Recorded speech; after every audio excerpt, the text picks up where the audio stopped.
Kablio technikos visa esmė yra, jeigu mano oponentas yra viršistas, pavyzdžiui, dabar tėtis parodys, kaip jisai eitų man per viršų.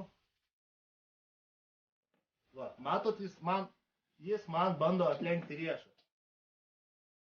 Ir jeigu mano pirštai yra silpnesni už jo visą tą viršų, ne tik pirštai, dar ir riešo sulenkimas. Turi laikyti su pirštais ir blokuoti lenkiant riešą. Tai reiškia, aš bandau sukti, o jis man bando išversti.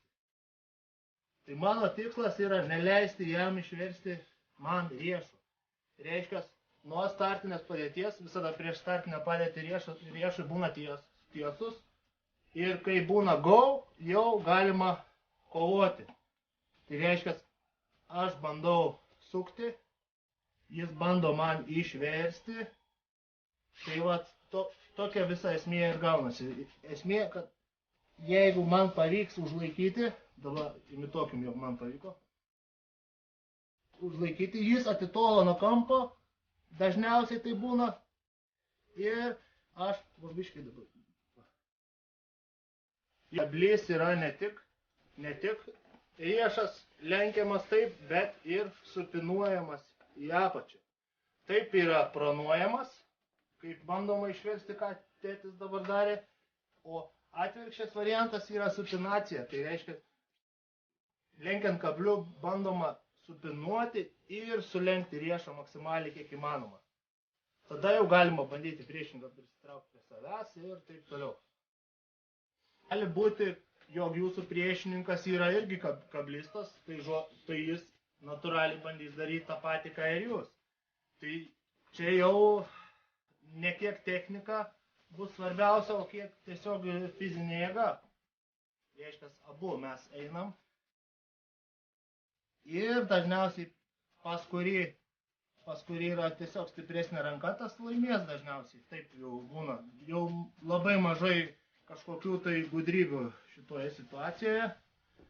Kabliu labai svarbu yra turėti ištreniruotą vadinamą side pressure, tai lenkimas į šoną, kuo stipriau tiesiog į šoną.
Dalykas akcentuoti pilną amplitudę, tai yra,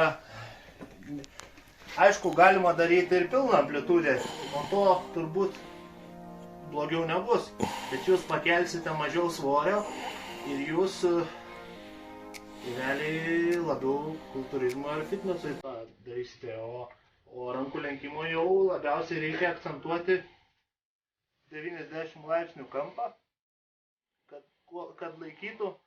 Gali būti ir biškį žemiau, bet nereikia, nebūtina nuleisti pilnai ir ištiesti rankų. Už tai labai dažnai pamatysite, jog keliamas labai didelis svoris ir netgi su čytingu labai dažnai daro rankų lenkikai, nes lenkiant rankom naudojamas visas kūnas. Variantas su hanteliu daryti nuo skoto soliuko labai dažnai irgi rankų lenkikai profesionalai daro ir labai dažniausiai būna tik 90 laipsnių ir pakeliama. 90 laipsnių ir keliama į viršų. Galima bandyti užfiksuoti kampą ir su visų kūnu tiesiog leistis žemyn ir stengtis atkelti. Leistis žemyn ir atkelti. Visa esmė, kad jums laikytų kampas. Darant šitą pratimą labai svarbu akcentuoti alkūnę į vidų, tiesiog į vidų, kelti štai taip, ne taip, bet į vidų. Reiškia, dirba labiau bicepso vidinė dalis, kuri jums yra labiau reikalinga lenkiant kablį.